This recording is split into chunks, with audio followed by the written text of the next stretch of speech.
Welcome to the Complete Story series where I take trade paperbacks and single issues of your favorite comic books, video games, TV shows, and I break them down into digestible bites so that you can understand what is going on and go buy or watch the next part of this and have an understanding as to what happened. A long time ago, I started up a series giving you issues 1 through 3 of a book called Oblivion Song, and that is the new book by Robert Kirkman, the creator of Walking Dead. Basically what happened in those issues is we discovered that the world had been swapped out with another dimension. The other dimension was full of monsters and creatures and weird things, and in our real world, they took the city of Philadelphia and swapped the locations. So humans were in the other dimension, and the monsters were in our world. And basically, that's the plot. 4 through 6 is what we're going to cover today, and it's still one of my favorite independent books that is out right now. In our last video, we learned that part of Philadelphia had been transported to an alternate dimension known as Oblivion, a place where grotesque monsters roam. Using science, our hero Nathan found a way to travel to this dimension in hopes of bringing those trapped back to the real world, namely his brother, Ed. But after Nathan's last encounter with a native of Oblivion, he found that the people stuck in Oblivion might not want to come back after all. Before Nathan made his jump back to the real world, he faced off against a man that clearly didn't want to go back with him to the real world. After missing his transference dart, Nathan narrowly escaped before the man was able to kill him. With Nathan, the man found the dart and decided to hang on to it. However, shortly after Nathan left, the man wandered into a monster den and is immediately ambushed by a woman taking the dart from him. The woman digs her hooked metal leg into the ground as she jumps down, snatching the dart, asking, "What is this?" And the rough-looking man says that it was fired at him by a hooded man. The woman pulls the rough man closer, asking, "You saw the hooded man? When? Where?" The rough man stares, stating that if she takes him to Ed, he'll tell her. And the woman tells him that he will show her now, or they'll kill him. The men start to come out, and the woman goes on, stating, "Don't think that any of us would hesitate to kill you after what you did to your wife and daughter." The man shouts that it wasn't him, and the woman lets go, telling him, yeah, the faceless men. We all heard the lies. Lead the way. The man fixes the jacket and begins to walk, and the woman calls out to the others that they're moving out, and Keith here is leading the way. But just then, the ground begins to rumble, and one of the men in the group calls out, "Maria, how much time do?" But before he can finish, the woman Maria says that they're close. Everyone get down and don't move. And a second later, a herd of long-armed monsters begins to crawl down into the den, sniffing the air. After a few moments, the monsters swing away, and Maria lets out a sigh of relief as her men begin to get back up. Once they're up, one of the men says they have a problem. Keith's gone. And Maria tells him that it's fine, they have a mission to finish. Back in the real world, Nathan wakes up in his bed and he gets himself ready for the day. However, as he heads out, a man is watching him from the shadows as he makes his way to the storage unit. He opens up the doors and he begins to start working on a device, and as he gets frustrated, he goes to get ready to destroy it. But he drops the wrench before he can hit it, telling himself, "No, I can't. I just need to pack it up for the day." A short while later, back at the lab, Duncan and Bridget continue researching the samples that Nathan has brought with him. Bridget looks up from her microscope, asking Duncan if he can hand her the slide next to him, and after a few moments of not responding, Bridget shouts, asking, "Can you hear me?" Duncan yells back, asking, "What?" But rather than answering, Bridget storms off. As she goes into the other room, Nathan gears up for a jump to the other universe, stating, "Don't mind me, I'm just..." And as Bridget turns, he sees her crying, and Nathan asks what's wrong. She wipes her face, stating that it's fine, but he can't seriously be going back to the other dimension after his last injury. Nathan puts on his hood, telling her that his arm is feeling much better. "Drive me out, we can talk on the way." Bridget sighs, telling him fine. As the two leave, Bridget says that she's getting really worried about Duncan.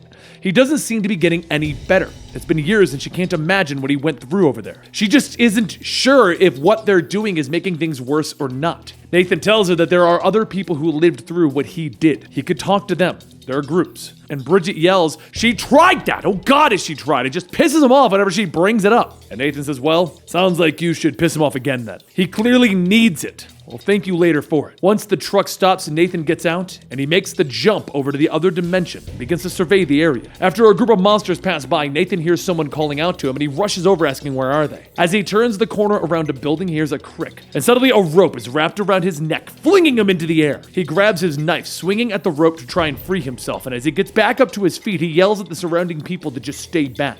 Maria pushes her way through the crowd, telling the others to restrain him, and soon all of the men begin to beat on Nathan and handcuff him. He gets up shouting, asking, "What are you doing?" I'm not here to hurt anyone. Why did you attack me? And just then there's a sound of heavy footsteps that can be heard, and Maria leans down telling Nathan, don't make a sound. A second later, a giant beast stomps by, not noticing the group, and Maria holds up her hand telling everyone to wait. Once that monster passes, Nathan asks, where are you taking me? And a man with a rag eye patch hits him, telling him, don't worry about that, just keep your mouth shut and walk. Maria grabs the man, pushing him back. Dane! Ed wants our prisoner to be able to speak. Nathan hears that name. It chimes something in his mind, and he gets back to his knees asking, Ed? I'm looking for someone named Ed.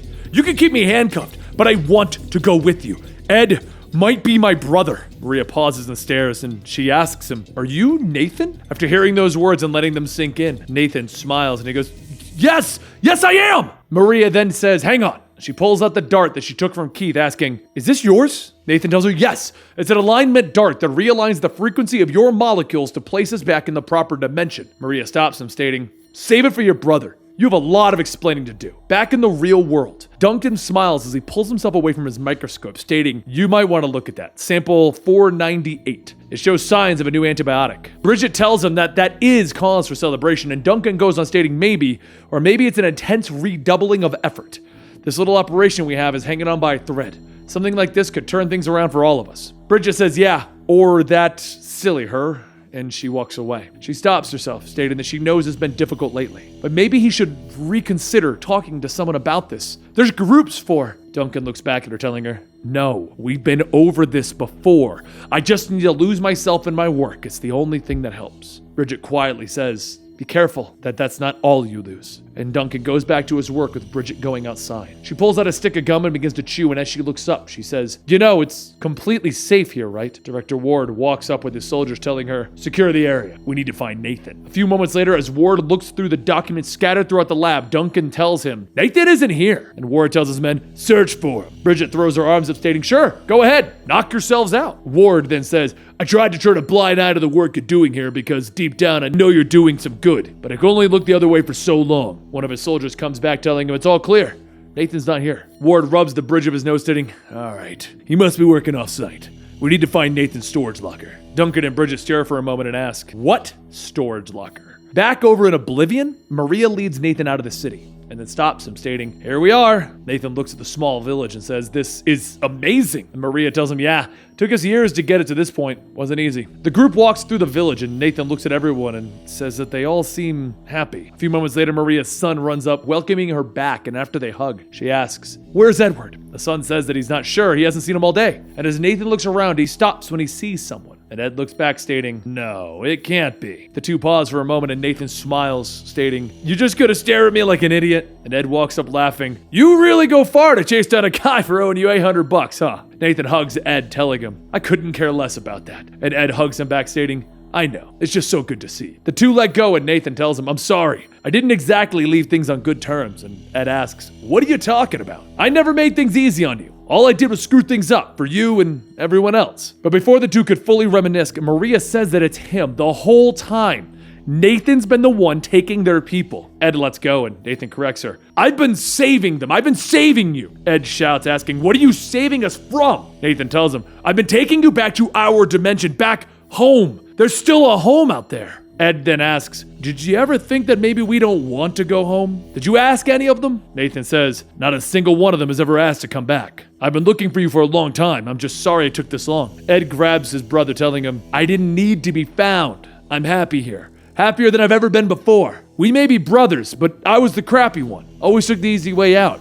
Here, things are different. This place has changed me. It's changed all of us, Nathan. Take a look around. This is our home. We're never going back. Nathan begins to ask if you really believe that, but just then Maria shouts that they have flyers incoming. Two groups of monsters begin to fly overhead, fighting one another, and then the villagers quickly get into position and start to fire arrows up into the air. As the villagers latch onto one of the monsters, it begins to fall, and they pull on the rope attached to the arrow to drag it back up. As the body comes up, a land-based monster climbs up, snarling at the group. Ed grabs his knife, stating, I got this, and he stabs into it. And as the night comes, the villagers gather around in celebration, cooking up those monsters that they killed earlier.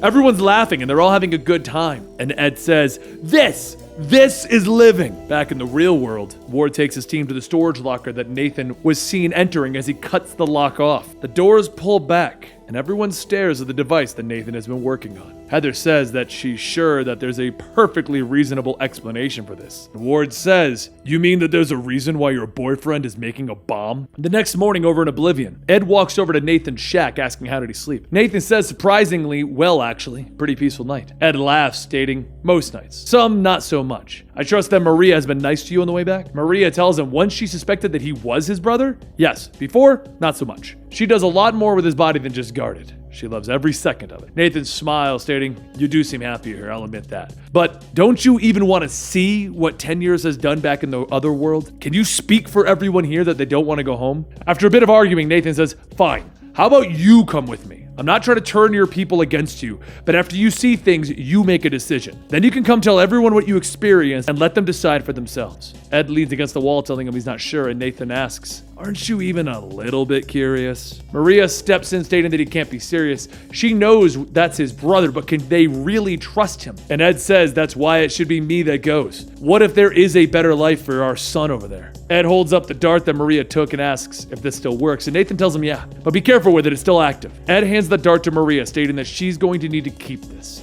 Just in case, if I don't return in a week's time, come after me. Maria says, a week? And after Ed kisses her, he suits up and gets ready for his jump to the real world. The two climb up the side of a mountain and Ed asks if it's really necessary, and Nathan tells him, you don't want to fall 5 stories, right? Then yeah, it is necessary. Once they reach the bottom, Nathan takes out a dart, stating that it's just like getting a shot, and he sticks Ed with it. Ed looks at the dart, and as it beeps, he says, and then a second later, the two appear in the real world. Ed begins to take it all in, the sights, the sounds, the smells, all of the things that he has missed in 10 years. And as they walk, Ed says that he's not going to lie. This is pretty unnerving. Isn't Carla's joint up the street here? Remember that booth in the back where I asked for that loan? But before Nathan can answer, a man calls out to Nathan. And when Nathan looks back, the man calling out to him is holding up an FBI badge. The man says that he needs to be brought in for questioning, and they'd appreciate it if he doesn't make a scene. Ed shouts to the men to get their hands off his brother, but Nathan says it's okay. I'm gonna be fine. You know where you need to go for now. As Nathan gets in the car, the agent speeds off, leaving Ed to wander the streets alone. Ed begins to cross the crosswalk, and a man bumps into him, telling him, hey, take a shower, bum. And Ed turns back and sighs. Later in the interrogation room, the doors open and Nathan says, remind me to never piss you off again. Heather closes the door behind her, telling him, this is serious. I don't even know what to say. The thing that they found in your storage locker. They say you had something to do with the transference, but that can't be right. Nathan hangs his head down and he tells her, yeah, it is.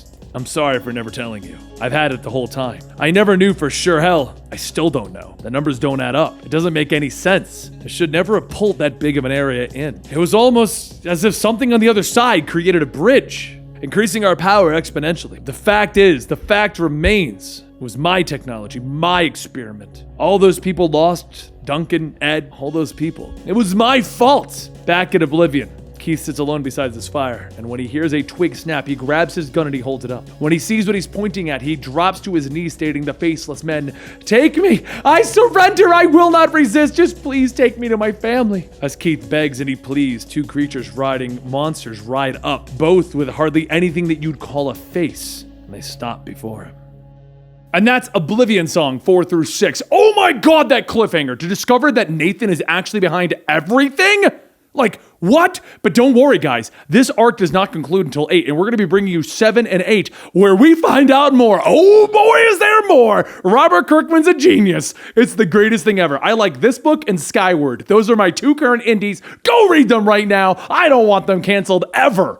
All right. That's cool. Don't forget to subscribe to Comicstorian to get the next part of this, following all your superhero stuff, and you can also get more video games, movies, comic books, just whatever we feel like doing. And check us out on Patreon, patreon.com/Comicstorian, because if you're still listening to this, I'd like to assume you can at least tolerate my voice. And if you can tolerate my voice, I'm on our patreon.com/Comicstorian page, giving you like 7 different podcasts with all of my buddies. We do things like 3 Beers in a Topic, the Conspiracy Cast. We talk about the comic books, the weekly TV shows, and sometimes we just BS about the most stupidest thing that you want us to. That's all over on our Patreon. If you can tolerate me, thank you. I really appreciate it. It makes me feel really good about myself, and I'll see you next time right here.